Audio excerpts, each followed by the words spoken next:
Assalamu alaikum, урматтуу Кылым ТВ YouTube каналынын көрүүчүлөрү.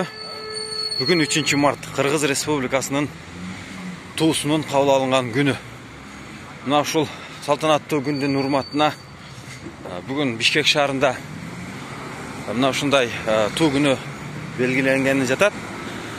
Азыр Ала Тоо аянтында Кыргыз Республикасынын президенти катышкан салтанаттуу туу күнү белгиленгени турат. Ала Тоо аянтынын аймагында милиция кызматкерлери тартипти сактап,